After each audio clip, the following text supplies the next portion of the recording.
When my dad died, my brother inherited our house and $44 million. Then he threw me out saying, "Get out of my house and don't ever come back." "You mean nothing now?" Days later, the lawyer laughed. "Did you even read the will?" My brother went pale because the will said, "Before I tell you about the absolute disaster that hit my brother and how he lost every single penny of that money, please let me know where you are watching from in the comments section below. I love seeing where my story is reaching. The heavy oak door didn't just close. It slammed with a force that rattled the frosted glass panes, echoing through the empty porch. I stood there on the top step, the rain soaking through the cheap fabric of my suit jacket, staring at the brass knocker shaped like a lion's head. My dad bought that knocker at a flea market 30 years ago when he bought the house. Now I was locked out on the wrong side of it. I looked down at my feet.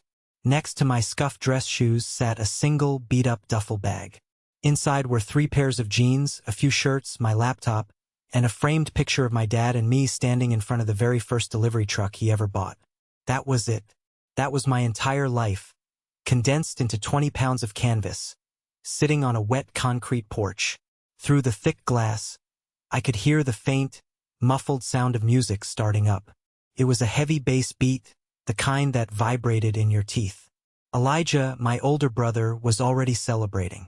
Not even 6 hours after we watched our father's casket lowered into the ground, he was pouring top-shelf scotch and turning the living room into a VIP lounge. The driveway still smelled like fresh asphalt, and the cold, sharp scent of an autumn storm.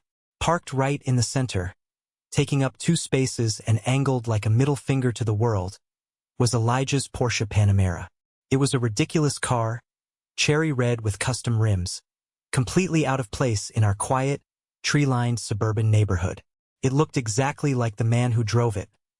Loud, expensive, and completely devoid of substance. I reached up and wiped the cold rain from my forehead. My hand was shaking, not from the cold, though the wind cutting through the trees was sharp enough to make my teeth chatter. I was shaking from the sheer, blinding shock of what had just happened in the hallway. "Get out of my house and don't ever come back. You mean nothing now." His words played on a loop in my head. He hadn't stuttered. He hadn't looked away. He had looked me dead in the eye, his jaw set, a smirk playing on the corner of his mouth, and he had erased my entire existence in 15 seconds. I had spent the last 5 years of my life running my father's company, managing his healthcare, paying the bills, making sure the lights stayed on while he fought a losing battle with his own lungs. Elijah had spent those 5 years doing absolutely nothing. And yet, when the dust settled, Elijah held the deed, the bank accounts, the legacy. $44 million. The entire valuation of Rowe Logistics, the commercial real estate, the liquid assets, the family home. All of it, handed to a man who couldn't even manage his own credit card bill without calling our uncle to bail him out. I slowly picked up the duffel bag. The nylon strap dug into my shoulder. Under my left arm, pressed tightly against my ribs beneath my wet jacket, I felt the hard edge of a thick, red manila folder. I didn't know what was inside it. I only knew that my dad had shoved it into my hands a week before he died. His grip surprisingly strong for a man who could barely breathe. I turned my back on the house. I walked down the driveway, the rain masking the tears of pure frustration that finally spilled over my eyelashes. I didn't look back at the glowing windows. I didn't look back at the Porsche. I just put my head down and walked into the dark, wet street. I had no car. I had no access to the company accounts. My salary had been suspended by Elijah that morning. I was 28 years old, and I was suddenly terrifyingly homeless. But as my wet shoes hit the pavement, a cold, hard knot of clarity began to form in the pit of my stomach. Elijah thought he had won. He thought he had the ultimate inheritance. But he had forgotten one crucial thing about our father. Edward Rowe was a lot of things, but he was never a fool, and he never ever left a job half-finished. To understand how I ended up standing on the street in the pouring rain with nothing but a duffel bag, you have to understand the dynamic of the Rowe family. You have to understand the last 5 years. My dad, Edward, was a force of nature. He built Row Logistics out of a single rusty box truck that he bought at a police auction in the late 80s. He drove the routes himself, loading and unloading freight until his hands were calloused and his back ached. By the time I was born, he had a fleet of 50 trucks. By the time I was in high school, he owned massive distribution warehouses across 3 states. He was a blue-collar king, a man who believed in sweat equity, early mornings, and honoring a handshake. And then there was Elijah. Elijah was 4 years older than me, and from the moment he could walk, he was the golden child. He was charming, he was loud, he played quarterback in high school, and he knew exactly how to smile to get out of trouble. While I was in the garage helping Dad change the oil on the trucks, Elijah was out at pool parties. My dad, despite all his tough talk about hard work, had a massive blind spot when it came to his firstborn. He thought Elijah's arrogance was confidence. He thought his recklessness was entrepreneurial spirit. When Elijah was 18, my dad set up a massive college fund for him. Elijah blew through the entire college fund in 3 semesters at a private university, dropping out to start a lifestyle brand that went bankrupt in 6 months. Dad just sighed and paid off his debts. Then, 5 years ago, the cough started. It was a persistent, dry hack that Dad blamed on warehouse dust. But the dust didn't explain the weight loss or the gray tint to his skin. The diagnosis was brutal and swift. Advanced pulmonary fibrosis. The doctors gave him 3 to 5 years. The day we got the news, we sat in the sterile white office of the pulmonologist. I felt the floor drop out from under me. I looked over at Elijah, expecting to see my brother in tears. Instead, Elijah was looking at his Apple Watch, tapping his foot impatiently. That was the day the invisible line was drawn in our family.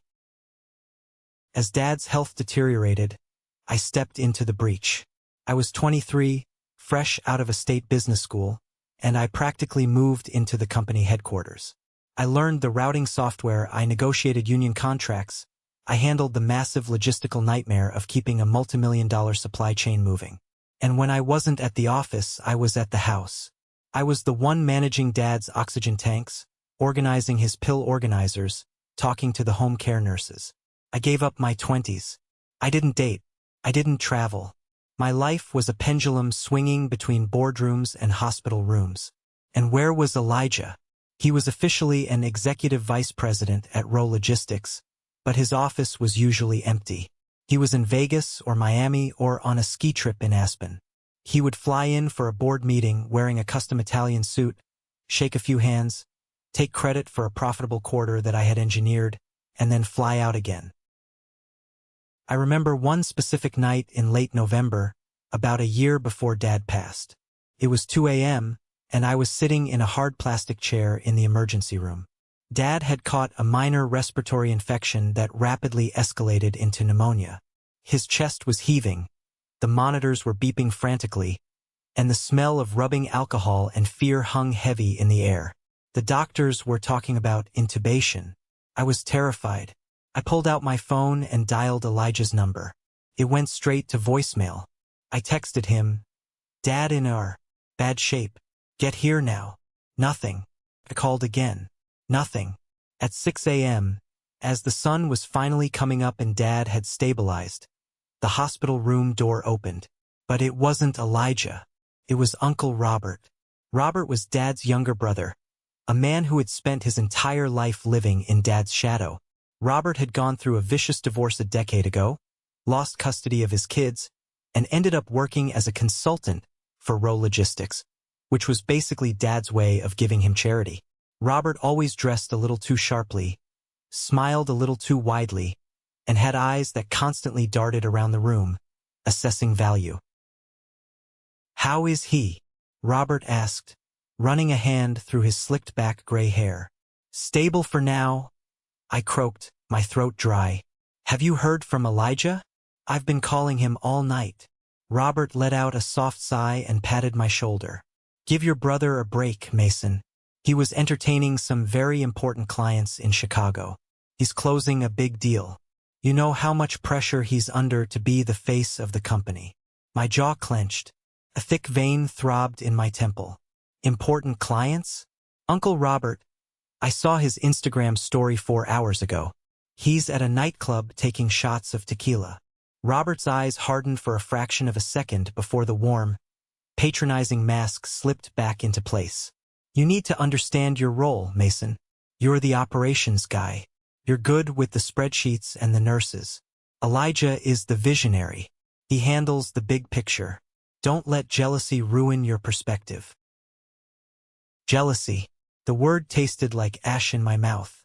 I wasn't jealous of his hangovers or his fake friends. I just wanted my brother to be a son. But as I looked at Uncle Robert, I realized something dark. Robert wasn't just making excuses for Elijah. He was enabling him. He was building an alliance with the heir apparent. I turned back to look at my father, sleeping fitfully under the harsh fluorescent lights, and I realized I was completely alone. The dynamic at home bled directly into the corporate culture at Rowe Logistics. As Dad's presence at the office faded to once-a-week visits, the power vacuum was quickly filled by the illusion of Elijah, propped up by the whispering machinations of Uncle Robert. I was doing the work of 3 men. I was handling the dispatchers, fighting with the maintenance crews to keep the aging fleet on the road, and aggressively expanding our client base into the e-commerce sector. I worked 70-hour weeks. My salary remained the same, a modest middle management wage that Dad insisted on, claiming it built character.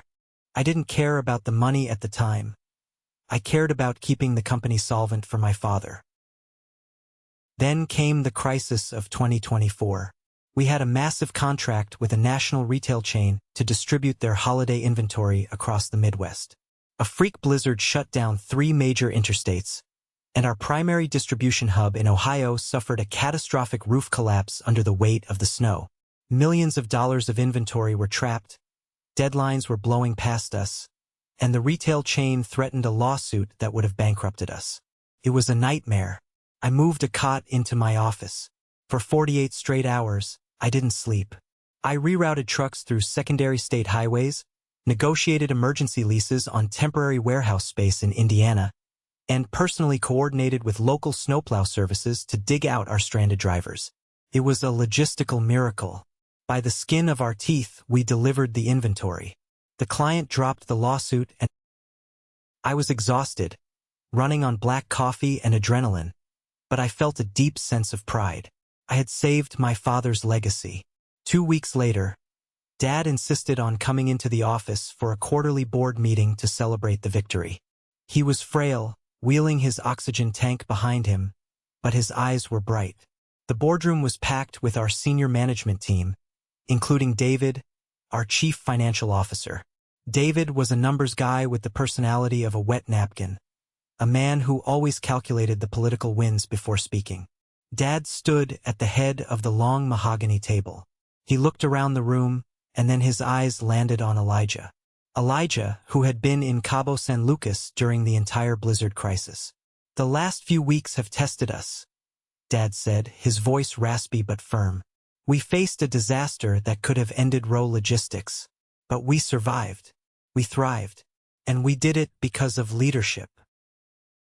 I sat up a little straighter in my chair. Dad reached into his pocket and pulled out a small velvet box. He slid it across the polished wood table toward Elijah. "Elijah," Dad said, smiling warmly, "your strategic oversight from afar, your ability to keep the high-level clients calm, it shows you are ready.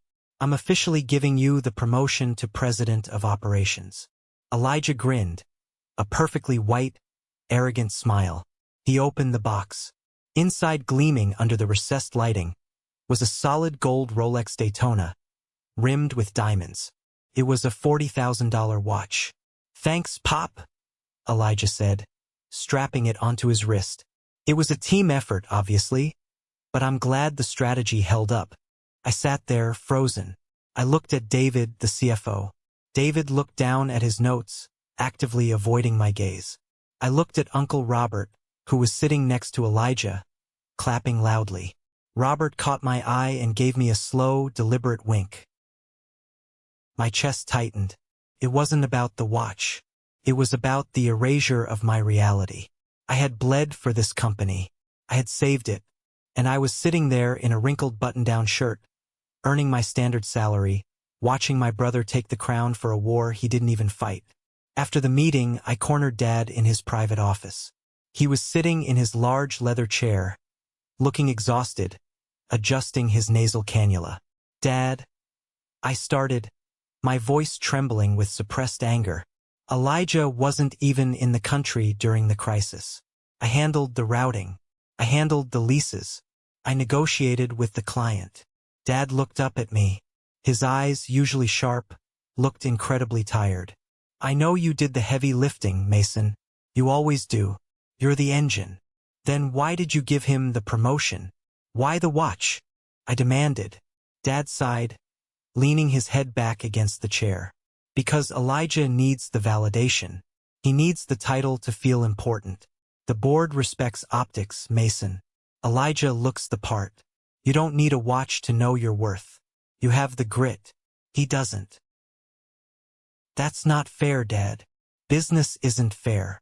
Family isn't fair," he said softly. "Just trust me, Mason. Keep your head down. Keep the engine running. I have a plan for all of this. You just have to be patient." Patience. It was a bitter pill to swallow. I walked out of that office feeling like a ghost.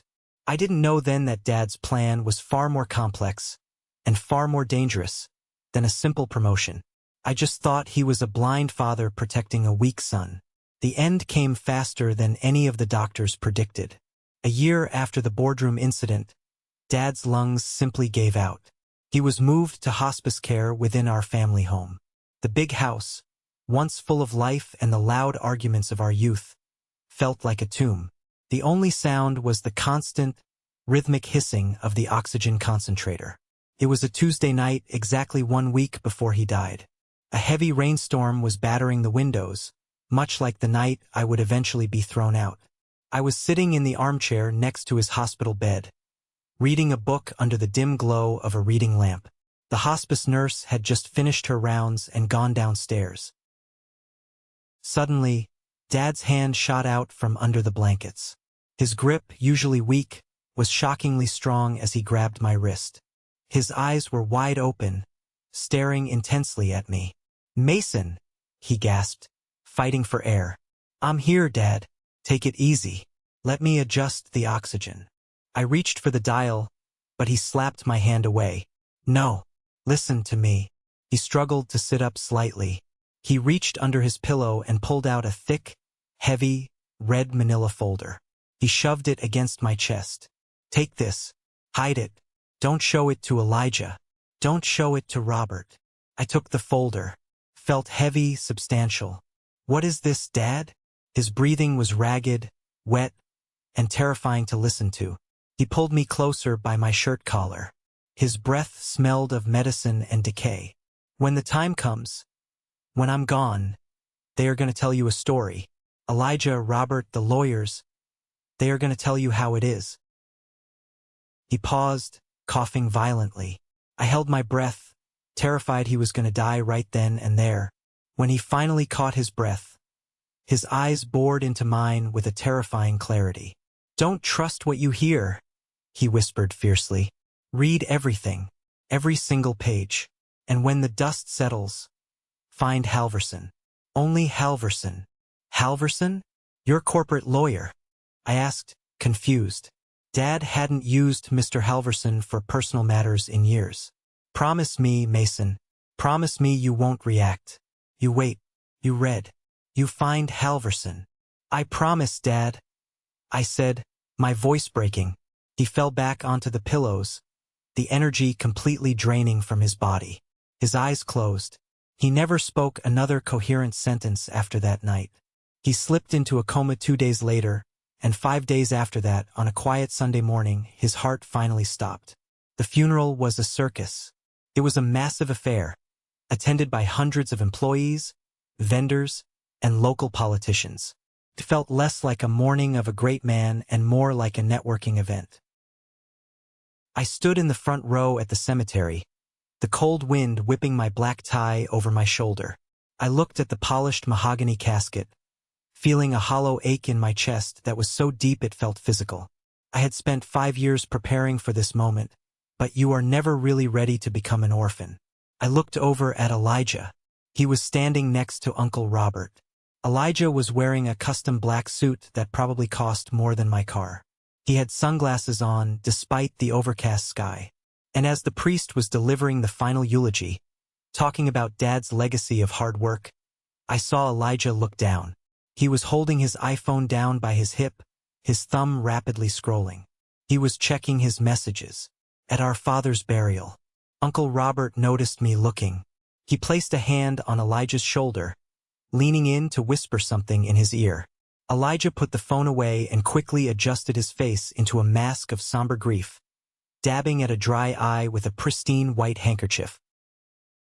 I felt sick to my stomach, patted my chest. Under my suit jacket, tucked safely against my ribs, was the red folder. Don't trust what you hear. Dad's voice echoed in my mind. The dirt was thrown onto the casket. The final prayers were said, and the crowd began to disperse. I didn't know it yet, but the funeral wasn't the end of the tragedy. It was just the ringing of the bell for the real war to begin. We returned to the family house for the traditional reception. The caterers had set up a massive spread in the dining room. The house was packed with people murmuring condolences, eating tiny sandwiches, and drinking Dad's expensive wine.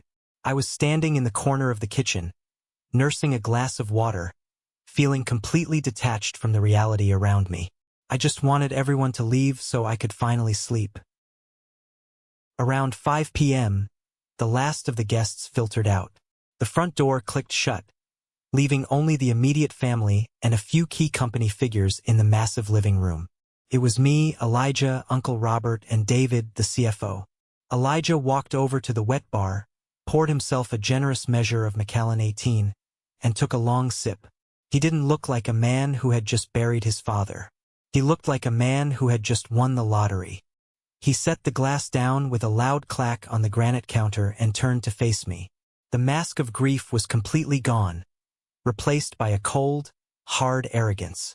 "All right, let's get down to business," Elijah said, clapping his hands together once. "We need to talk about the transition." I frowned, setting my water glass down. "Transition? Elijah, Dad's body isn't even cold yet. Can we do this on Monday?" "No, we do this now," Elijah snapped. He reached into his breast pocket and pulled out a crisp, folded legal document. He tossed it onto the coffee table. "This is a power of attorney and an emergency executor decree, signed by Dad last month, notarized and filed. It grants me immediate, sole control over the estate and row logistics pending the final probate." I stared at the paper. Sole control? That doesn't make sense. Dad always said we would run the company together. Dad said a lot of things to keep you happy, so you'd keep wiping his chin, Elijah sneered. He took another sip of his scotch. But when it came down to the wire, he knew who had the vision. I am the sole heir, Mason. The house, the company, the 44 million. All of it. My heart hammered against my ribs. I looked at David. "David, is this true? You handle the corporate structuring." David adjusted his glasses, refusing to meet my eyes. He looked firmly at the floor. "The paperwork is legally binding, Mason. Elijah is the acting CEO and sole manager of the estate assets as of this afternoon." David had flipped.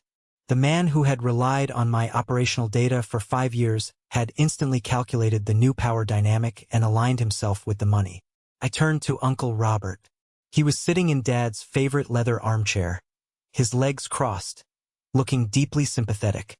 "I'm sorry, Mason," Robert said, his voice dripping with fake pity. "I tried to talk to Edward about it, but he was very traditional. He believed the eldest son should inherit the mantle. You have to accept it. Fighting it will only tear the family apart." Tear the family apart. The family was already dead. I looked back at Elijah. "Fine. You want to run the company? Run it. Let's see how long it takes you to crash it without me doing your job for you. But I live here. This is my home." Elijah laughed. A sharp, ugly sound. "Not anymore." The room went dead silent. "Excuse me," I said, my voice dropping an octave. Elijah stepped forward, invading my personal space. The smell of scotch was overpowering. "You're a liability, Mason. You're resentful, you're a buzzkill, and I don't want you in my house. I don't want you in my company. As of right now, your employment at Row Logistics is terminated. Your corporate cards are canceled. And you have exactly 10 minutes to pack a bag and get off my property." My vision literally swam. It was a physical blow. "You're throwing me out? Today? Where the hell am I supposed to go?" "I don't care," Elijah said, his eyes dead and cold. "Go live in a truck. Go cry to a nurse. Just get out of my house and don't ever come back." "You mean nothing now." I stood there, paralyzed by the sheer magnitude of the betrayal. 5 years of my life, my youth, my dedication, all of it meant nothing. I looked at David. Silence. I looked at Uncle Robert. He just offered a sad little shrug. I didn't argue. I didn't scream. When someone shows you they are a monster, you don't try to reason with them. I turned around, walked upstairs to my room, threw a few clothes into a duffel bag, grabbed my laptop, and walked out the front door into the freezing rain. I walked for 3 miles in the pouring rain. Every car that drove past splashed dirty water onto my slacks. I didn't feel the cold. I didn't feel anything except a burning, hollow sensation in my chest. My mind was racing, trying to process the speed at which my entire life had been dismantled. I ended up on Route 9, a depressing stretch of highway on the edge of town lined with fast food joints and cheap motels. I found a place called the Starlight Motor Inn. The S and the T on the neon sign were burned out. It was the kind of place that rented rooms by the hour, smelling of stale cigarette smoke and industrial bleach. I paid for 3 nights with the last $200 of personal cash I had in my wallet. The guy behind the bulletproof glass didn't even look up at me. I let myself into room 114.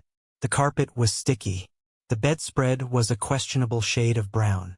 I dropped my wet duffel bag on the floor, took off my soaked jacket, and sat on the edge of the sagging mattress. The silence of the room was deafening. Just hours ago, I was standing in a multimillion-dollar estate. Now I was a refugee in a $30 a night trap. I buried my face in my hands. A wave of profound grief finally hit me, not just for the loss of my father, but for the realization that I had never really had a brother. Then, I remembered the folder. I reached inside my wet jacket and pulled out the red manila envelope. The edges were slightly damp, but the contents were protected. My hands were shaking as I unwound the little red string holding it closed. "Don't trust what you hear. Read everything." I opened the folder, expecting to find a secret will, a deed, some grand legal document that would instantly fix everything. I tipped it upside down over the bed. 3 things fell out. A small silver key, a black Visa debit card with my name on it, and a single piece of heavy cardstock paper with Dad's familiar, scrawling handwriting. I stared at the items, confused. I picked up the note. It was dated exactly 1 month before he died. "Mason, if you are reading this, it means the worst has happened. It means Elijah did exactly what I feared he would do. I know you are hurting right now. I know you feel betrayed. I am sorry to put you through this pain, but I had to know for sure. Elijah's inheritance is an illusion. Everything is a trap. The debit card has enough funds to keep you afloat for a few days. The key is to my private safety deposit box at First National. Do not go there yet. Take a breath. Gather your anger. Use it. Then go find Halverson. Love, Dad." I read the note 3 times. Elijah's inheritance is an illusion. Everything is a trap. The knot of despair in my stomach suddenly dissolved, replaced by a sharp, electric jolt of adrenaline. My father hadn't abandoned me. He hadn't been blind to Elijah's true nature. He had orchestrated this entire scenario. He had intentionally given Elijah the power just to see what he would do with it. And Elijah, in his infinite arrogance, had walked right into the snare. I wasn't a victim anymore. I was a weapon that my father had carefully primed. I lay back on the terrible motel pillows, staring up at the water stains on the ceiling. I didn't cry anymore. I didn't feel sad. I felt a cold, calculating calm wash over me. I was gonna ruin my brother. The next morning, the rain had stopped, leaving a gray, overcast sky. I woke up early, showered in a bathroom where the hot water lasted exactly 3 minutes, and bought a stale coffee from the lobby vending machine. I sat at the small, wobbly desk in my room and opened my laptop. I tried to log into my Row Logistics corporate email to access some vendor files. Access denied. Account disabled. Elijah had been thorough. He had completely locked me out of the digital infrastructure of the company I built. As I was staring at the screen, my cell phone buzzed. It was an unknown number. I hesitated, then answered. "Hello, Mason? It's Chloe." A hushed, frantic voice whispered. Chloe was my executive assistant. She was a brilliant, hardworking single mother who basically ran the operational floor when I was in meetings. She was fiercely loyal to me. "Chloe, why are you calling from an unknown number?" "I bought a burner phone on the way to work," she whispered.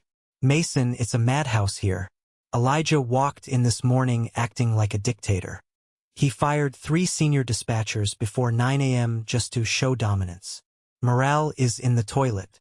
But that's not why I'm calling." "What's going on?" I asked, leaning closer to the phone. "I stayed late last night after the funeral to process some backlog. I was walking past Elijah's office, and the door was cracked open. He was in there with Uncle Robert." She paused, taking a ragged breath. "Mason, Robert isn't trying to help Elijah run the company. He's helping him gut it." My grip tightened on the phone. "Gut it? What do you mean?" "Elijah owes money, Mason. A lot of money. Millions. To some very bad people in Vegas and Atlantic City. They've been calling the corporate line, leaving threatening messages. I intercepted a few of them. Uncle Robert knows about the debt. He told Elijah the only way to pay it off and maintain his lifestyle is to liquidate assets immediately. They can't liquidate without board approval," I said, my mind racing. "They don't need it," Chloe said, her voice trembling. "Robert brought in his own private lawyers. They are structuring a deal to sell the main commercial real estate, the headquarters, the Ohio hub, and the truck yards to a holding company. They're going to lease it back to Row Logistics at an exorbitant rate to bleed the operating cash dry." I felt a cold sweat break out on the back of my neck. Who owns the holding company? I looked up the LLC registration on the state database before they locked me out of the system, Chloe said. "The holding company is registered to a trust. The sole beneficiary of that trust is Robert Rowe." The pieces slammed into place. Uncle Robert. The sympathetic uncle. The man who told me to know my role. He had been playing the long game. He hated my father for being successful while he was a failure. He had manipulated Elijah's ego, inflated his debts, and waited for my father to die. Now, he was using Elijah as a useful idiot to steal the entire $44 million empire out from under him, while Elijah thought he was just getting cash to pay off bookies and buy sports cars. And the only person who would have seen the numbers, the only person who would have stopped it, was me. That's why Robert didn't stop Elijah from throwing me out. Robert probably gave him the idea. "Chloe," I said, my voice eerily calm, "I need you to do something incredibly dangerous. Can you get into the physical filing cabinets in David's office? I need the draft contracts for that real estate sale. I need physical proof." "David changed the locks," she said. "But he's an idiot and keeps the spare key under his desk mat. I can get them during lunch. Get them. Take pictures of every page. Send them to my personal email, then put the files exactly back where they were. If anyone catches you, you pretend you were looking for an HR form. Understand?" "I got it, Mason. We miss you here. He's going to destroy this place." "He's not going to destroy anything, Chloe, because he doesn't own it." I hung up the phone. The betrayal was absolute. My brother was a greedy fool, but my uncle was a venomous snake. I looked at the debit card Dad had left me. I grabbed my jacket. It was time to go to war. It was time to find Halverson. Downtown was a completely different world from Route 9. It was a world of towering glass and steel, where money moved silently through fiber optic cables and power was negotiated in soundproof rooms. The offices of Halverson and Pike occupied the entire penthouse floor of the tallest building in the financial district. Mr. Halverson wasn't just a lawyer. He was a legal architect for the ultra-wealthy. He specialized in impenetrable trusts, aggressive corporate defense, and making massive problems disappear quietly. I stepped off the private elevator into a lobby that looked like an art museum. The floors were imported Italian marble, and the walls were paneled in rich, dark walnut. Behind a massive slab of white marble that served as a desk sat a young man named Julian. Julian wore a tailored suit and had the arrogant, slightly bored expression of someone who spent his day turning away millionaires. I walked up to the desk. I was still wearing the same suit from the funeral, slightly wrinkled from my stay at the motel. "Can I help you?" Julian asked, not bothering to look up from his dual monitors. His tone implied that I was entirely in the wrong building. "I need to see Mr. Halverson," I said. Julian sighed, a tiny, performative exhalation of breath. Finally, he looked up, his eyes scanning my wrinkled jacket. "Mr. Halverson requires an appointment. Currently, he is booked out for the next 6 weeks. If you'd like to leave your name, I can have a junior associate call you to see if your matter meets our firm's criteria." "I don't need a junior associate," I said, leaning my palms flat on the cold marble desk, forcing Julian to lean back slightly. "My name is Mason Rowe. My father was Edward Rowe. And I know for a fact Mr. Halverson is expecting me." Julian's fingers hovered over his keyboard. The name Rowe meant something in this city, and it certainly meant something in this firm. He picked up a sleek black phone and pressed a single button. "Mr. Halverson, there is a Mason Rowe here to see you. He doesn't have an appointment." There was a brief pause. Then, a deep, resonant voice came through the speakerphone, loud enough for me to hear. "Send him in immediately, Julian, and hold all my calls." Julian's arrogant demeanor vanished instantly. He stood up, smoothing his tie. "Right this way, Mr. Rowe." He led me down a long hallway lined with abstract art and opened 2 massive double doors. Mr. Halverson's office was breathtaking. It had floor-to-ceiling windows overlooking the entire city skyline. Halverson himself was standing behind his desk. He was a man in his late 60s, impeccably dressed in a navy pinstripe suit, with sharp, intelligent eyes and a completely bald head. He radiated a quiet, dangerous authority. As the doors closed behind me, Halverson smiled. It wasn't a warm smile. It was the smile of a chess grandmaster who just watched his opponent make the exact wrong move. "Mason," he said, gesturing to one of the leather chairs across from his desk. "Have a seat." I must admit I was starting to worry. "You are a day late. I expected you yesterday." I sat down. It took me a day to process the fact that my brother threw me out of my own house on the day of my father's funeral. Halverson didn't look surprised. He walked around his desk and sat opposite me, steepling his fingers. "Ah, so Elijah played his hand immediately. How very predictable. And I assume he brandished the emergency power of attorney your father signed." "He did. And he told me he inherited everything. The house, the money, the company." I looked Halverson dead in the eye. "My dad left me a note. He told me it was an illusion. He told me to find you." Halverson nodded slowly. He reached into his desk drawer and pulled out a thick, bound document. It wasn't a standard file. It had a heavy, blue legal backing and was sealed with a wax stamp. "Your father," Halverson said softly, "was one of the most brilliant men I have ever had the pleasure of representing. He came to me 6 months ago. He knew his time was short. He also knew exactly who your brother was, and he suspected the insidious influence of your Uncle Robert." Halverson slid the heavy document across the desk toward me. "What Elijah holds is a temporary executorship. It is a legal piece of paper, yes, but it is entirely subordinate to this." He tapped the document. "Mason, did you really think your father would leave $44 million to a man who treats life like a casino?" I looked down at the document. The title page read, "The Edward Rowe Revocable Living Trust."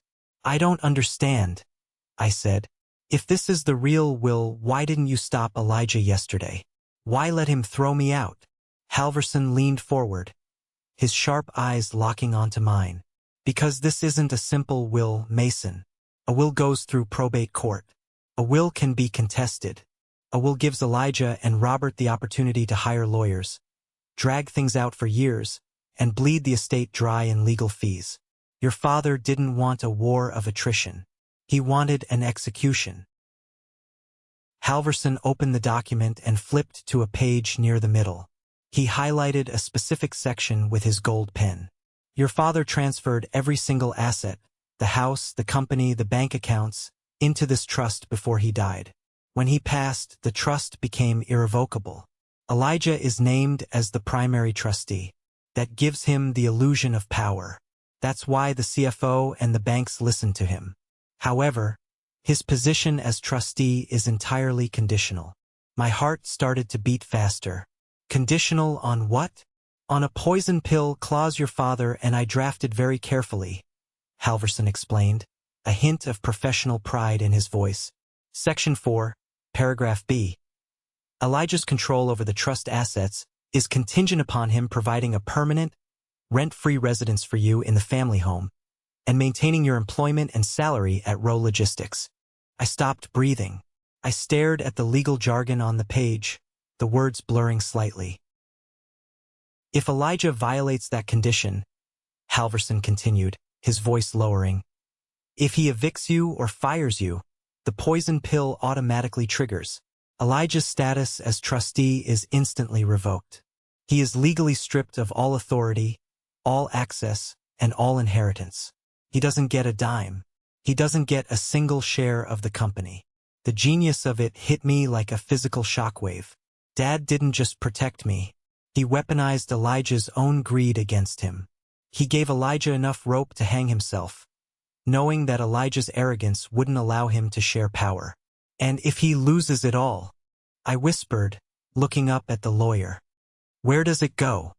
Upon the triggering of the clause, Halverson said, leaning back in his chair and offering a genuine, satisfied smile, the trust automatically designates a new, permanent and sole beneficiary of the entire $44 million estate. He tapped his pen against the desk. You, Mason, you get everything. Clean, clear, and uncontestable by any court in this state. The silence in the office was profound. High above the city traffic, I sat there absorbing the magnitude of my father's love. He hadn't just watched me suffer for 5 years. He had seen every late night, every sacrifice, every moment of disrespect I endured from my brother and my uncle, and he had engineered the ultimate, inescapable trap to secure my future. By throwing you out of the house and firing you, Halverson said, breaking the silence. Elijah didn't claim his empire. He legally signed it all over to you. A slow, hard smile spread across my face.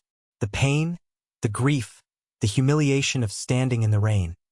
It all evaporated, replaced by cold, righteous anticipation. So, I said, my voice steady, how do we pull the trigger? Halverson opened a fresh legal pad. We need irrefutable proof of the violation. We need proof he evicted you, and proof he terminated your employment. We secure the evidence. We file an emergency injunction to freeze all trust assets.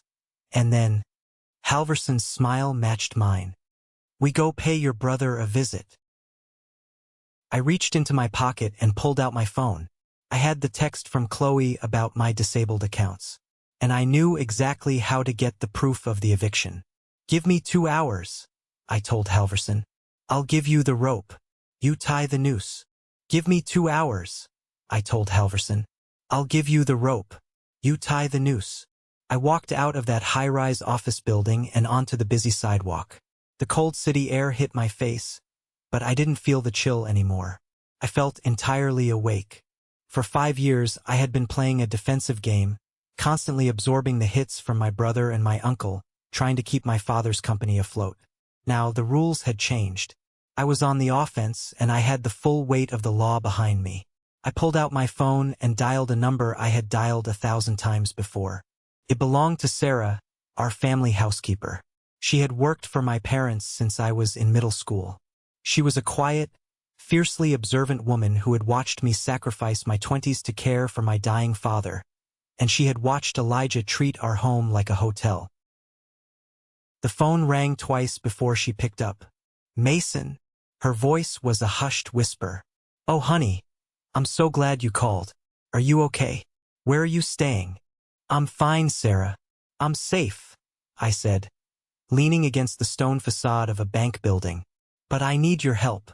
I need to know exactly what is happening at the house right now." I could hear the faint sound of loud music in the background of her call. "It's a nightmare," she whispered, her voice tight with anger. "Elijah has people over. Awful people. They are drinking your father's vintage wine. They are tracking mud on the carpets. He told me to clean up after them like I'm a waitress at a cheap bar. He acts like he owns the world. He doesn't own anything, Sarah, and I'm going to prove it today. But I need evidence." I took a deep breath. The security cameras, the one above the front porch and the one in the main hallway. Do they still record audio? "Yes," she said immediately. "Your father upgraded the system last year. It records everything to the cloud server." "Elijah locked me out of the digital network," I explained. "I need you to log into the main computer in Dad's study. Download the footage from 3 days ago, right after the funeral. The exact moment he threw me out. I need the video, and I need the audio of him telling me I'm evicted." There was a brief pause on the line. Then, Sarah's voice came back, entirely devoid of fear. "He is sitting in the living room with some man named Marcus. They are arguing about money. The study is empty. Give me 10 minutes. Sarah, if he catches you—" "He won't catch me," she interrupted fiercely. "He doesn't even know how to turn that computer on. I loved your father, Mason, and I know who the real son is. I'll send it to your personal email." 10 minutes later, my phone buzzed. 2 massive video files sat in my inbox. I clicked the first one. It was the porch camera. The high-definition video showed me standing in the rain, holding my bag. Then the heavy door swung open. Elijah's face filled the frame. The audio was crystal clear. "Get out of my house and don't ever come back. You mean nothing now." I forwarded the files directly to Halverson. Then, I opened the second email I had received earlier that day. It was from Chloe, my assistant. True to her word, she had snuck into the CFO's office. Attached were high-resolution photographs of the draft contracts Uncle Robert had drawn up. They detailed the exact plan to sell our massive commercial real estate portfolio to a dummy corporation owned by Robert himself. It was a textbook corporate bleed-out. Finally, I needed the last nail in the coffin. I needed proof of my termination. I called Chloe back. "Did Human Resources process my termination?" I asked her. "Yes," Chloe confirmed. "Elijah marched into HR yesterday morning and demanded they cut you off. They generated the official termination notice and the Cobra insurance paperwork. It was sent via certified mail to your last known address." "Which is the family house," I said. "Where Elijah currently is." "Exactly. But they also generated a digital PDF for the corporate records. I have a copy right here." "Send it to the lawyer," I said, giving her Halverson's email address. I walked back into the lobby of the law firm and took the elevator up to the penthouse. When I walked back into Halverson's office, he was off the phone, adjusting his cuffs. His paralegals were running around like an army preparing for battle. "I have the footage of the eviction," I said, putting my phone on his desk. "I have the termination paperwork. And I have proof of Uncle Robert's intent to commit massive corporate fraud." Halverson smiled. It was a terrifying, brilliant smile. "I just got off the phone with Judge Harmon. We have a long history. He reviewed the terms of the revocable living trust and the evidence you just provided. He signed an emergency ex parte injunction." "What does that mean in English?" I asked. "It means," Halverson said, picking up a heavy stack of papers stamped with a red seal, "that as of 5 minutes ago, Elijah Rowe's status as trustee is officially and legally terminated. All corporate bank accounts are frozen. The house belongs to you, and anyone currently on the property without your permission is guilty of criminal trespassing. Halverson stood up and grabbed his tailored overcoat. Shall we go take out the trash? We didn't take a taxi. Halverson had a black car waiting downstairs. We drove out of the city and into the quiet, affluent suburbs where I grew up. But we didn't go alone. Following closely behind our black car were two white and green sheriff's department cruisers. Halverson didn't mess around with local beat cops. He called the County Sheriff's Civil Enforcement Division.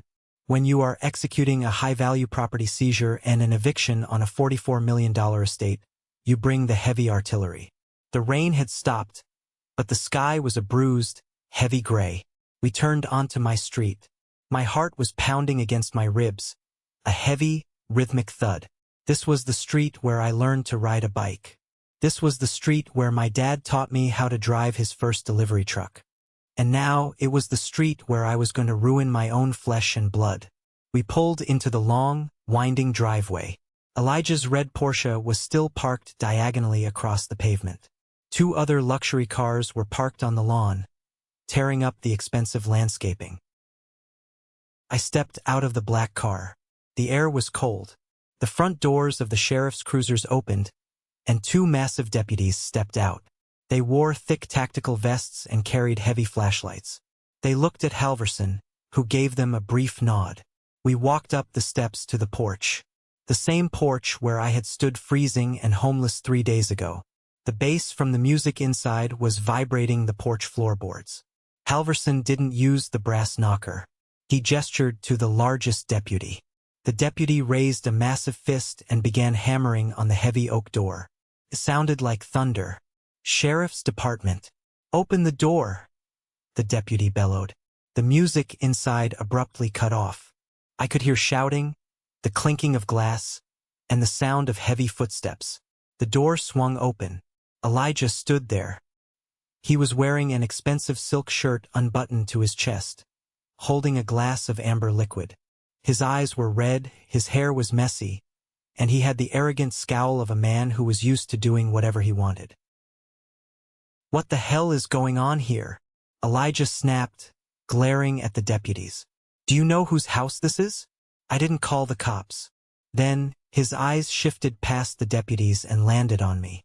His scowl deepened into pure, unadulterated hatred.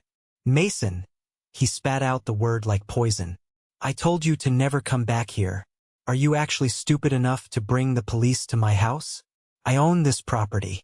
I'll have you arrested for trespassing." He looked at Halverson. "And who the hell are you?" Halverson stepped forward, his posture impeccable, radiating absolute authority. "My name is Arthur Halverson. I was your father's personal attorney, and I am the executor of the Edward Rowe Revocable Living Trust." Elijah scoffed, taking a sip of his drink. "Executor? The will was already executed. I have the power of attorney. My dad left everything to me. This is my house. You're trespassing." Halverson didn't blink. He pulled the thick, court-stamped document from his briefcase and held it out. "Your father did not leave you a traditional inheritance, Elijah," Halverson said, his voice carrying clearly into the hallway. "He placed the entire estate into a trust. You were granted temporary control as a trustee. That control was bound by one specific, non-negotiable condition." Elijah's hand holding the glass stopped halfway to his mouth. A flicker of doubt finally crossed his arrogant face. Behind him, several of his party guests had gathered in the hallway, watching the scene unfold. Among them was Marcus, a heavy-set man in a cheap suit with a thick neck, the creditor Chloe had warned me about. "What condition?" Elijah asked, his voice suddenly losing its bravado. "Section 4, Paragraph B of the trust dictates that you must provide a permanent residence and continued employment for your brother, Mason Rowe," Halverson recited flawlessly from memory. "If you fail to do so, a poison pill clause is automatically activated." Elijah stared at him, his mouth slightly open. "Poison pill? Yes," I said, stepping forward so I was right in my brother's face. 3 days ago, you stood on this exact spot and evicted me. You told me I meant nothing. Yesterday, you finalized my termination from Row Logistics.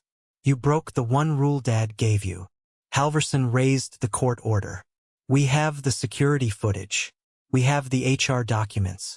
An emergency injunction was signed by Judge Harmon an hour ago. The condition has been violated. Your status as trustee is permanently revoked. Elijah's face turned the color of old ash. Revoked? What does that mean? I still get the money, right? I'm his son. You get nothing, Halverson said coldly. The trust clearly states that upon violation of the condition, all assets, all bank accounts, all property, and all corporate shares are instantly transferred to the sole, permanent beneficiary. Halverson pointed a perfectly manicured finger at me. Mason Row. The silence that fell over the porch was absolute. The only sound was the wind rustling the dead leaves in the yard. Elijah looked at me, his eyes wide with a frantic, desperate panic. No, that's impossible. Dad wouldn't do that. He loved me. He gave me the promotion. He gave me the watch. He gave you a test, Elijah, I said, my voice steady and cold. He knew exactly who you were.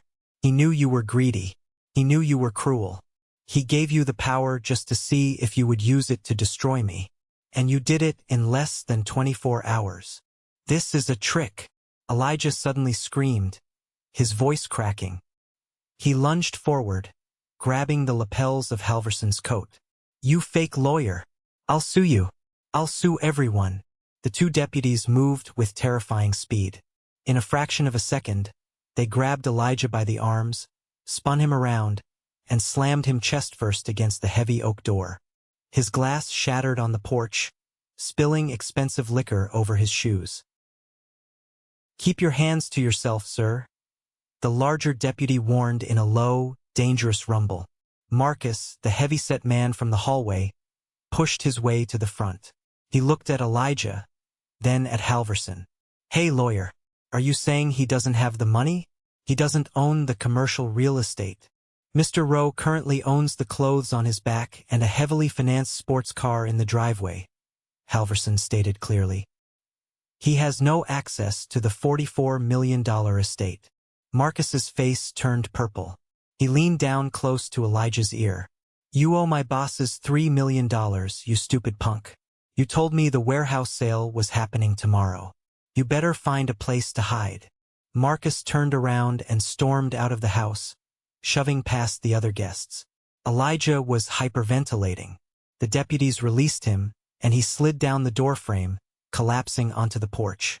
The arrogant golden boy, the man who had tormented me, the man who had abandoned our father on his deathbed, was a shaking, sobbing mess. He looked up at me from the ground.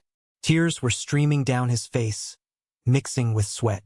The superiority was entirely gone, replaced by naked, pathetic fear. Mason, he begged, reaching a shaking hand out toward my shoe. Mason, please. You can't do this. I'm your brother. We share the same blood. I have debts, Mason. Very bad people are after me. If I don't pay them, they will kill me. Please, we can share it. I'll let you run the company. Just give me my cut. I looked down at him. I remembered the nights I spent sleeping in a hospital chair. I remembered the funeral where he checked his phone while they buried our dad.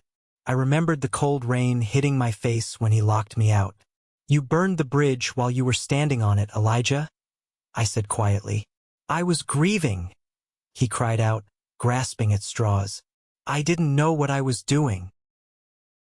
You knew exactly what you were doing. You showed me exactly who you are. I stepped back, out of his reach.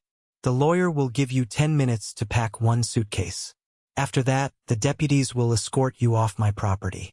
If you ever come near this house or the company again, I will have you arrested. This is the moment that changes everything, the moment I finally took back control of my life. Thank you so much for your patience and for staying with me until now. You've been amazing. Please give this video a like and comment one below to let me know you've made it this far. Not only does this help more people find this story, but it also lets me know that my experiences truly mean something to someone. Your support is my greatest motivation to keep sharing the rest of this journey." While the deputies stood guard in the hallway, watching Elijah frantically throw designer clothes into a single suitcase, another car pulled into the driveway. It was a silver Mercedes. Uncle Robert stepped out, looking incredibly pleased with himself. He was wearing a light gray suit, probably coming over to celebrate the impending sale of our family's legacy. He walked up the steps, seeing the sheriff's cruisers, and stopped dead in his tracks. His eyes darted from the deputies to Halverson, and finally to me. The fake, patronizing smile vanished. "Mason," Robert said, his voice tight. "What is going on here? Why are the police at the house?" I walked slowly down the porch steps until I was standing face to face with him. For my entire life, I had let this man make me feel small. I had let him dictate my worth.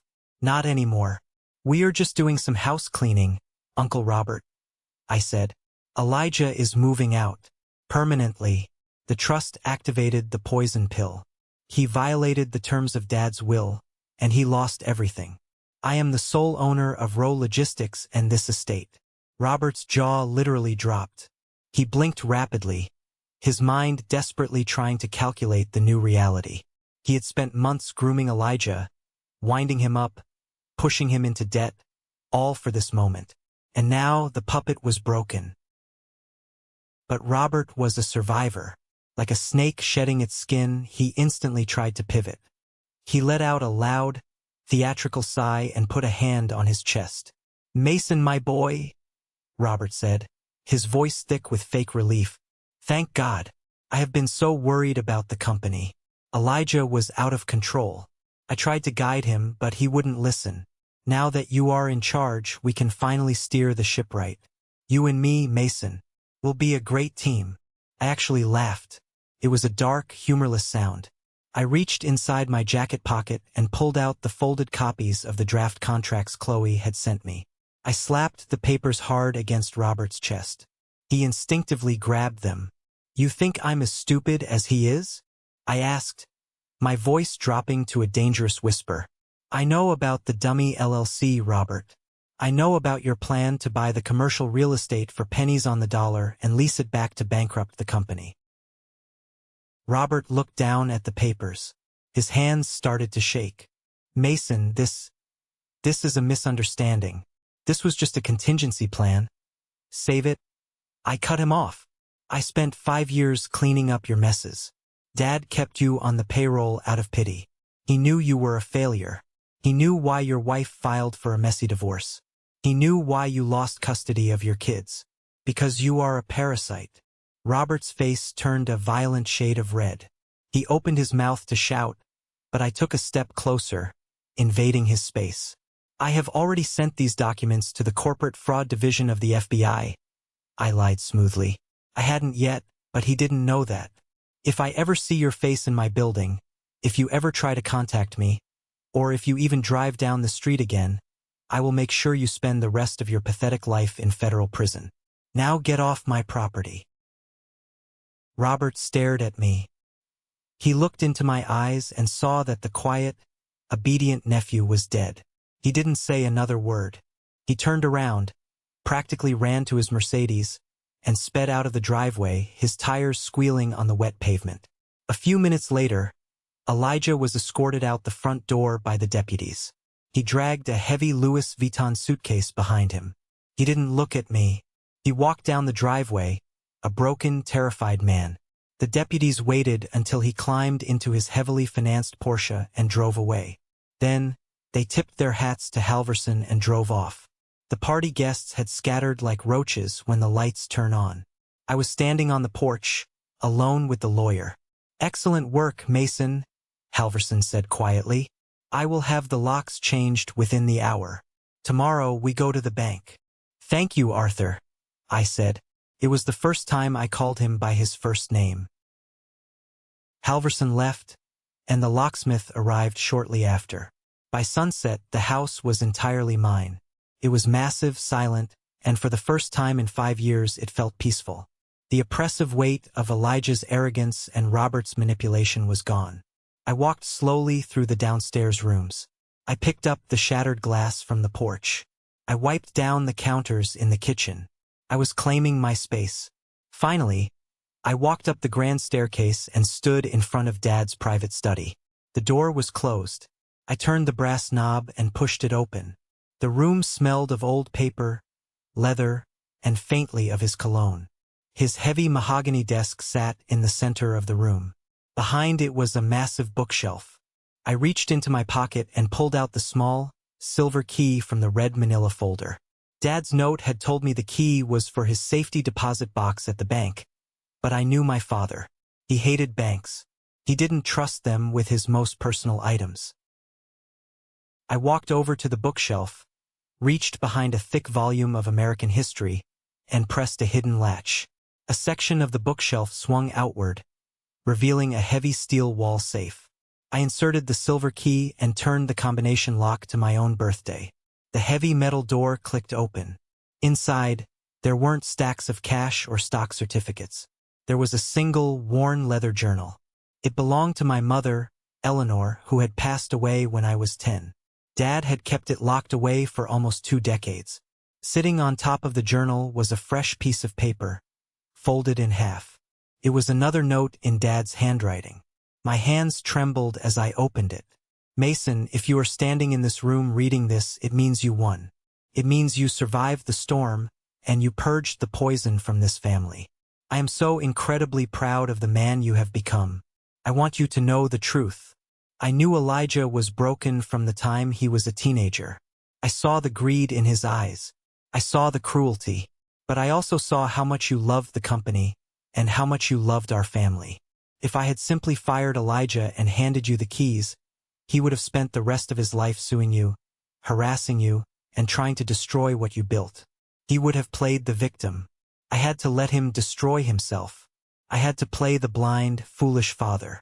I had to give him the rope, knowing it would hurt you in the short term so that you could be free of him forever. I am sorry I let you believe I didn't see your hard work.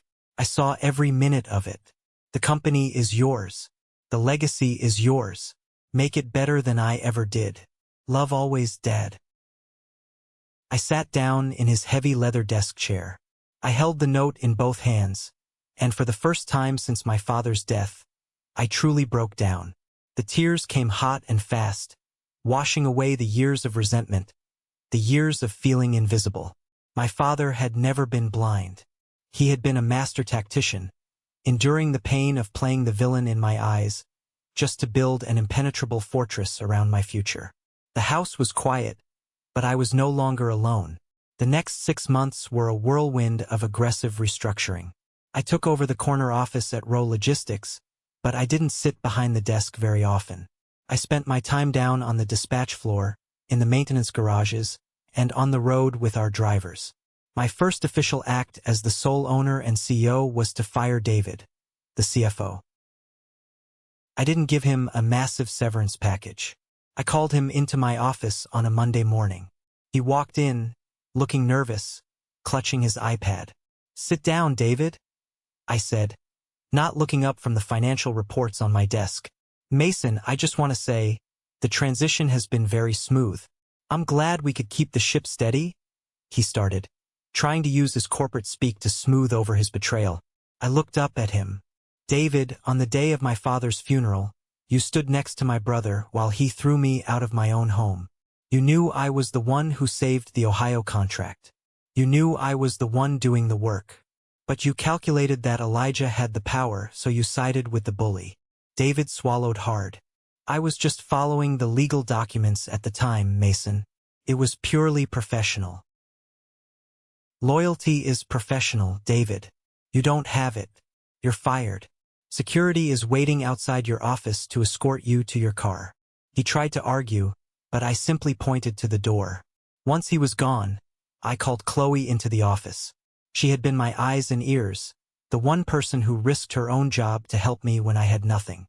"Chloe," I said, smiling at her shocked expression, "I'm restructuring the executive board. I need an active, intelligent vice president of operations. Someone who actually knows how the floor runs."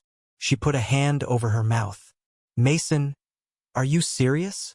"I'm deadly serious. The promotion comes with the corner office next to mine, a company car, and a salary that reflects your actual worth. We have a lot of work to do, and we did the work. We purged the toxic culture Elijah had started to cultivate. I raised the base salary for our warehouse workers. I implemented a new training program for the drivers. We didn't just survive the transition, we thrived. Within a year, we had secured 2 new massive national contracts. Row Logistics was stronger than it had ever been. But as my father always said, a cornered rat will eventually try to bite. Almost exactly a year after my father's death, I received a thick legal packet in the mail. It was a notice of a civil lawsuit. Elijah and Uncle Robert had joined forces. They were utterly broke. Elijah's sports cars had been repossessed. He had narrowly avoided prison for his gambling debts only because Uncle Robert had liquidated his own retirement accounts to pay off the Vegas creditors, leaving them both destitute. Now, desperate and angry, they found a sleazy, ambulance-chasing lawyer willing to take a case on contingency. The lawsuit claimed that my father, Edward Rowe, was mentally incompetent and suffering from medical delirium when he established the Revocable Living Trust. They claimed I had exerted undue influence over a dying man to steal the inheritance. They wanted the trust voided. They wanted the $44 million. I called Halverson immediately. He didn't sound worried. In fact, he sounded bored. "Let them proceed to the mandatory pre-trial mediation," Halverson said. "It will save us the trouble of destroying them in a public courtroom." 2 weeks later, we walked into a sterile conference room in a downtown mediation center. Elijah and Robert sat on the opposite side of a long glass table. They looked terrible. Elijah had lost weight, his expensive clothes hanging off his frame. His eyes were dark and hollow. Robert looked 10 years older, the slick arrogance replaced by a twitchy desperation. Their cheap lawyer, a sweaty man in a poorly fitting suit, started aggressively. "We are prepared to take this to a jury," the lawyer blustered. Edward Rowe was on heavy narcotics during his final months in hospice. He lacked the legal capacity to create a complex trust instrument. My clients were wrongfully disinherited due to the manipulative actions of Mason Rowe. Halverson sat quietly, letting the man speak. He opened his elegant leather briefcase and pulled out a small flash drive. He plugged it into the large television screen mounted on the wall of the conference room. "Counselor," Halverson said smoothly, "before we discuss settlements or jury trials, I think you should view a piece of evidence that we are required to submit in discovery." Halverson clicked a button on a remote. The screen flickered to life. It was a video recording. The timestamp showed it was filmed exactly 2 weeks before my father died. The video showed my father sitting in his hospital bed in our house. He looked frail, yes, but his eyes were sharp and focused. Sitting next to him was a man in a white coat. For the record, the man in the video said, "My name is Dr. Eris Thorne, Chief of Neurology at State Memorial Hospital. I am conducting a comprehensive cognitive capacity evaluation of Mr. Edward Rowe." For the next 20 minutes, the video showed my father flawlessly answering complex questions about his finances, the current stock market, the exact operational details of his company, and his specific intentions for his estate. He was sharper than half the people in the mediation room. Then, my father looked directly into the camera. "I am establishing a revocable living trust." Dad's voice rang out through the conference room. "I am doing this specifically because my eldest son, Elijah, is financially reckless and morally bankrupt. I am also doing this to protect my estate from my brother, Robert, who has a history of financial fraud. I am of sound mind. I know exactly what I am doing. I am protecting my true legacy, Mason." The video ended. The silence in the mediation room was suffocating. I looked across the table. Elijah was staring at the black television screen, his mouth hanging open. The reality of his father's complete and utter rejection finally broke through his delusion. Robert had his face buried in his hands. Their lawyer was packing his briefcase with frantic speed. He knew a dead case when he saw one. Halverson leaned forward, resting his arms on the glass table. "If you proceed with this frivolous lawsuit, we will not only introduce this video, But we will countersue for malicious prosecution, emotional distress, and we will demand full reimbursement of all legal fees. Given your client's current financial difficulties, I suspect that would result in personal bankruptcy for both of them. Halverson paused, letting the threat hang in the air. I suggest you drop the suit with prejudice. Today, Elijah didn't look up. He just gave a small, defeated nod. The war was officially over. A few days later, I drove out to the cemetery. It was a beautiful, crisp autumn morning. The sky was a brilliant, cloudless blue. I didn't take my new company car. I took the old, rusty box truck that Dad used to drive when he first started Row Logistics. We kept it in the back of the maintenance yard as a piece of history. It rattled and shook, and it smelled like old oil and hard work. I parked the truck and walked up the gentle green hill to my parents' gravesite. They were buried side by side under a massive oak tree. I didn't bring flowers. I brought a copy of our latest quarterly financial report, showing record-breaking profits and the lowest employee turnover rate in the history of the company. I placed the folder gently on the grass between their headstones. I stood there for a long time, listening to the wind blow through the branches. I thought about everything that had happened over the last year. I thought about the cold rain on my face when I was thrown out. I thought about the desperate look in Elijah's eyes when he realized his arrogance had cost him his empire. Society tells us a lot of lies about family. We are told that blood is thicker than water. We are told that loyalty is an automatic birthright. But that's not true. Blood can be toxic. Sometimes, the people who share your DNA are the ones who will sell you out the fastest for $1. Family isn't just a biological accident. It's a series of choices. It's the people who stand by you in the emergency room at 2 in the morning. It's the assistant who risks her job to help you uncover the truth. It's a father who is willing to play the villain to ensure his son is strong enough to survive the real monsters in the world. My father didn't leave me $44 million because I needed the money. He left it to me because he knew I would protect the people who built it. He taught me the most valuable lesson of my life. A true legacy, true loyalty, and true respect cannot be inherited on a piece of paper. You have to prove it, you have to earn it, and you have to fight for it. Thank you for sticking around and listening to my story. I know it was a long one, but sharing it here feels like a weight has been lifted off my shoulders. I hope this resonated with you in some way. Life can throw incredible curveballs, especially when it involves the people we are supposed to trust the most. Have you ever found yourself in a similar situation? Have you ever had to cut ties with a toxic family member to protect your own peace and your own future? Let me know down in the comments. I read as many as I can. Now, for my special group of people. If you are still hearing my voice right now, you are part of the 1% club. I want you to go down to the comments right now and type the letter W. W stands for winner. It's a secret signal just for us so I can recognize the amazing people who watched this entire journey to the very end. If my story brought you any value, please hit that like button and follow the channel. We are building a great community here, and I have many more stories to share with you. Until next time, stay strong, trust your instincts, and never let anyone tell you that you don't matter.